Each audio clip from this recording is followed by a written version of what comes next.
जय हिंद साथियों, आप सभी दोस्तों का एचडीए वाला परिवार के यूट्यूब चैनल पर मोहित कुमार हार्दिक स्वागत करता हूं। दोस्तों, आज की क्लास बहुत ही इंपॉर्टेंट होने वाली है, तो जिस भाई ने हमारा चैनल सब्सक्राइब नहीं किया है वो अवश्य हमारे चैनल को सब्सक्राइब कर लें और बेल आइकन प्रेस कर लें, क्योंकि दोस्तों जो भी हमारी क्लास अपलोड की उसका नोटिफिकेशन आप सभी दोस्तों को मिल जाएगा। तो दोस्तों आज का जो टॉपिक है बहुत ही इंपॉर्टेंट है, यहाँ से कई बार क्वेश्चन पूछा गया है। तो आज हम बात करेंगे भारत का महान्यायवादी।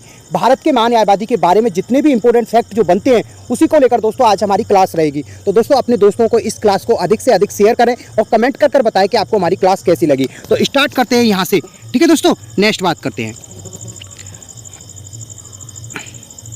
सबसे पहले हम बात करेंगे दोस्तों महान्यायवादी की नियुक्ति के बारे में, क्योंकि दोस्तों यहाँ से क्वेश्चन पूछा जाता है कि महान्यायवादी को नियुक्ति कौन करता है, किस अनुच्छेद के अंतर्गत होती है। तो सबसे पहला फैक्ट हमारा यही है कि संविधान के अनुच्छेद 76 के अनुसार भारत के महान्यायवादी की नियुक्ति राष्ट्रपति के द्वारा की जाती है। क्वेश्चन आएगा कि महान्यायवादी की नियुक्ति कौन करता है, तो दोस्तों भारत का राष्ट्रपति करता है।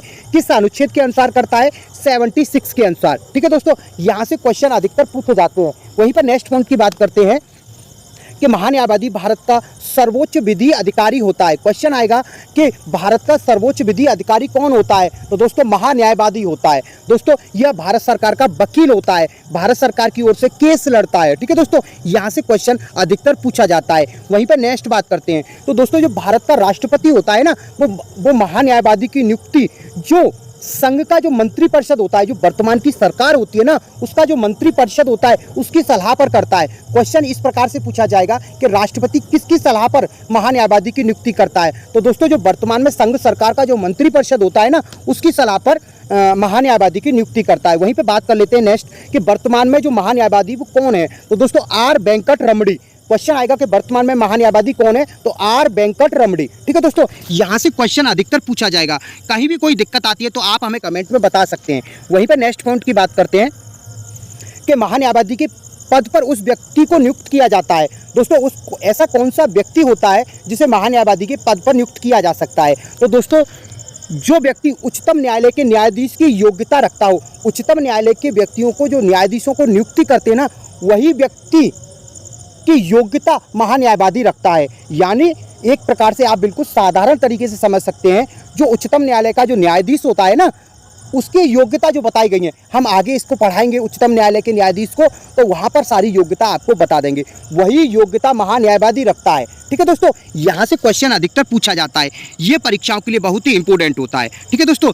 क्लास आपके लिए बहुत ही इंपॉर्टेंट है, तैयार की गई है। आप सिर्फ अधिक से अधिक अपने दोस्तों को शेयर कर सकते हैं। वहीं पर एक और बात करते हैं नेक्स्ट पॉइंट पे, पदावधि, ठीक है, पद रिक्त व वेतन के बारे में, ठीक है दोस्तों। महान्यायवादी की पदावधि क्या होती है, पद रिक्त कब होता है और वेतन के बारे में उल्लेख मिलता है, ठीक है दोस्तों। तो सबसे पहला हमारा फैक्ट रहेगा कि संविधान में महान्यायवादी का जो कार्यकाल है वो निश्चित नहीं है। यानी जिस प्रकार से आपने देखा होगा कि सामान्यतः सभी जो संवैधानिक पद पर व्यक्ति होते हैं, जैसे राष्ट्रपति है, प्रधानमंत्री, उपराष्ट्रपति है, उनका कार्यकाल 5 वर्ष बताया है सामान्यतः, ठीक है। उसी प्रकार से महान्यायवादी का ऐसा संविधान में उल्लेख नहीं है, ठीक है दोस्तों। तो यहाँ पर अगर क्वेश्चन पूछा जाए आपसे कभी भी कि महान्यायवादी का कार्यकाल कितने वर्ष का होता है, तो वहाँ पर अनिश्चित है। यानी कितने समय तक भी रह सकता है, 1 साल के लिए भी रह सकता है, 15 साल के लिए भी रह सकता है, 10 साल के लिए भी रह सकता है और 5 साल के लिए रह सकता है दोस्तों। और एक और चीज़ है कि उसे हटाने की प्रक्रिया भी दी गई है, ठीक है दोस्तों। उसे किस प्रकार से हटाया जाएगा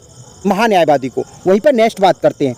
वह राष्ट्रपति के प्रसाद पर्यंत पद धारण करता है। क्वेश्चन आएगा कि महान्यायवादी किसके प्रसाद पर्यंत पद धारण करता है, तो भारत के राष्ट्रपति के। यानी जब तक राष्ट्रपति चाहेगा वह अपने पद पर रह सकता है, महान्यायवादी के पद पर, ठीक है दोस्तों। वहीं पर एक और है कि वह एक प्रकार से राष्ट्रपति के अनुसार ही कार्य करता है। समझ रहे हो, थोड़ा सा समझो कि राष्ट्रपति चाहेगा तो 5 वर्ष भी उस पर कार्य करा सकता है, 10 वर्ष भी करा सकता है। उसमें भी एक चीज़ बताई गई है कि जो वर्तमान की संघ सरकार होती है ना, संघ सरकार, अगर संघ सरकार परिवर्तन होती है तो महान्यायवादी भी परिवर्तन हो जाता है। इसके बारे में आप डिटेल में और भी पढ़ना चाहते हो तो मेरी एक क्लास बिल्कुल डिटेल में और लेकर आऊँगा। इसे संक्षिप्त में बता रहा हूँ जो फैक्टों के आधार पर है, ठीक है दोस्तों। वहाँ पर और चीज़ों को मैं क्लियर कर दूंगा, ठीक है दोस्तों। तो राष्ट्रपति जब तक चाहता है महान्यायवादी उस पद पर रह सकता है, ठीक है दोस्तों। नेक्स्ट इसके अलावा यहाँ से एक और क्वेश्चन बनता है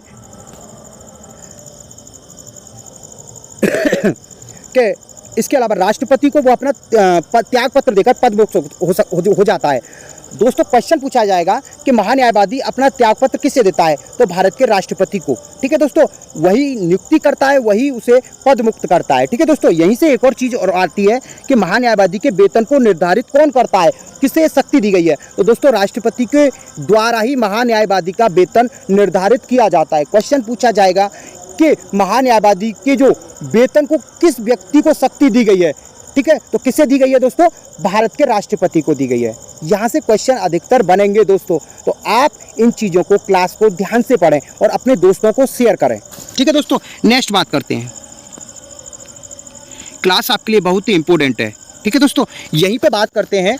तो दोस्तों उसका कार्य क्या होता है, महान्यायवादी भारत सरकार का सर्वप्रथम विधि अधिकारी है, यानी वो भारत सरकार का पहला विधि अधिकारी है। ठीक है, पहला वकील है। ठीक है दोस्तों, इस रूप से वह निम्नलिखित कार्य करता है। ठीक है दोस्तों, मैं इस पे और भी बता देता हूँ और क्या क्या कार्य करता है।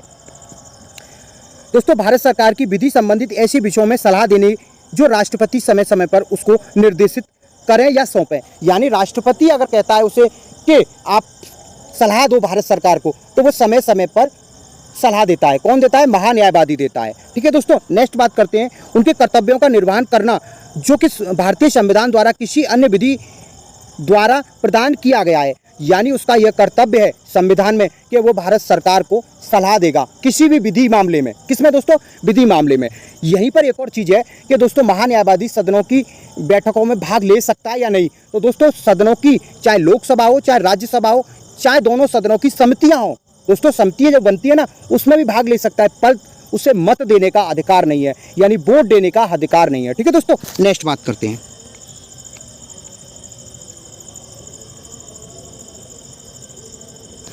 दोस्तों अब बात करते हैं सीमाएं। महान्यायवादी को उसके निजी प्रैक्टिस पर रोक स्थापित नहीं की गई है, यानी अगर महान्यायवादी के पद पर अगर कोई व्यक्ति उस पद पर स्थित है, वो अपना निजी प्रैक्टिस भी कर सकता है, यानी वो आपका भी केस लड़ सकता है, परंतु वो भारत सरकार के खिलाफ केस नहीं लड़ेगा। ठीक है, अगर आप चाहो तो उसे हायर कर सकते हो, जैसे सामान्यतः वकीलों को आप हायर करते हो अपने केस के लिए, उसे भी कर सकते हो, परंतु अगर केस भारत सरकार के खिलाफ होगा तो वो भारत सरकार के खिलाफ केस नहीं लड़ेगा, अन्य किसी केसों के लिए वो कार्य कर सकता है। ठीक है दोस्तों, क्वेश्चन इस प्रकार से भी पूछा जा सकता है आपको, क्या जो महान्यायवादी है वो निजी कार्यों के लिए आपका केस लड़ सकता है, यानी सामान्यतः कोई भी व्यक्ति अगर चाहे तो उस पर अपना केस लड़वा सकता है, बिल्कुल लड़वा सकता है, पर लेकिन केस भारत सरकार के खिलाफ नहीं हो। ठीक है दोस्तों, नेक्स्ट बात करते हैं। यहाँ पे भी वही चीज़ दी गई है दोस्तों जो मैंने आपको बता दी है, वो भारत सरकार के खिलाफ कोई सलाह या विश्लेषण नहीं करेगा, यानी भारत सरकार के खिलाफ ना तो कोई केस लड़ेगा ना आपको कोई सलाह देगा। ठीक है दोस्तों, वहीं पर बिना भारत सरकार की अनुमति के वह किसी आपराधिक मामले में किसी व्यक्ति का बचाव भी नहीं करेगा। अगर कोई व्यक्ति को फांसी सुनाई गई है, तो अगर आप चाहो और उसे व्यक्ति को केस दो, तो वो आपराधिक मामले में आपको सलाह नहीं देगा बिना भारत सरकार के। किसके, बिना भारत सरकार के। ठीक है दोस्तों, वहीं पर बिना भारत सरकार की अनुमति के वो किसी भी परिषद या कंपनी के निदेशक का पद ग्रहण नहीं कर सकता, यानी आप समझो कि जब वो उस व्यक्ति उस पद पर है, जब तक वह किसी निजी परिषद हो चाहे कंपनी हो, उसका पद ग्रहण नहीं कर सकता। अगर वो व्यक्ति उस पद पर से हट जाता है तो उसके बाद वह कंपनी या जिस प्रकार से भी वो कार्य करना चाहे बिल्कुल स्वतंत्र है। जब तक उस पद पर रहेगा तो बिना भारत सरकार की अनुमति के वह किसी परिषद या कंपनी के निदेशक पद का ग्रहण नहीं कर सकता। ये सारी चीज़ें इंपॉर्टेंट हैं दोस्तों, यहाँ से क्वेश्चन अधिकतर पूछा जाता है। तो दोस्तों यह महान्यायवादी का टॉपिक आपके लिए समझ आ रहा होगा। मैं आशा करता हूँ कि जिस प्रकार से आप मुझे पिछली कक्षाओं में जो प्यार देते हो, उसी प्रकार से इस क्लास में भी आप मुझे प्यार दोगे। महान्यायवादी अपने कर्तव्यों का पालन में राज्य क्षेत्र और सभी न्यायालयों में सुनवाई का अधिकार है। अगर महान्यायवादी किसी भी न्यायालय, राज्य क्षेत्र यानी भारत के अंदर किसी भी न्यायालय, अदालत में जाकर सुनवाई कर सकता है। ठीक है दोस्तों, उसे यह अधिकार प्राप्त है कि वो जाकर किसी भी क्षेत्र के जो न्याय अदालतें होती है ना, उसमें जाकर सुनवाई कर सकता है। अनुच्छेद 88 के अनुसार महान्यायवादी को संसद के किसी सदन में, संसद की संयुक्त बैठक और संसद की किसी समिति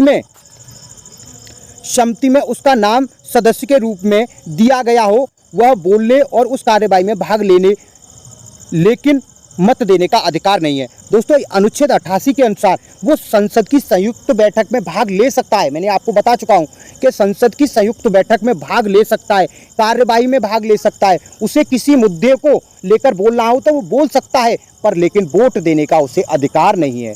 ठीक है, क्वेश्चन पूछा जा सकता है, क्या महान्यायवादी संसद की संयुक्त बैठक में भाग ले सकता है? बिल्कुल ले सकता है। किसी भी कार्यवाही में भाग ले सकता है? बिल्कुल ले सकता है। ठीक है दोस्तों, किसी समिति में भाग ले सकता है, जो संसद की जो समितियां होती हैं उसकी बैठक में भाग ले सकता है? बिल्कुल ले सकता है। पर लेकिन अगर वहां पर किसी प्रकार से मत देने की बात आएगी तो वहां पर उसको मत देने का अधिकार नहीं है। ठीक है दोस्तों, नेक्स्ट यहाँ से क्वेश्चन ऐसे है जो कि आपके लिए बहुत ही इंपॉर्टेंट है। पीडीएफ बिल्कुल आपके लिए सटीक तैयार की गई है। ठीक है, महान्यायवादी को अपने पद के आधार पर संसद के सदस्यों के अनुरूप विशेष अधिकार और विमुक्त प्राप्त है।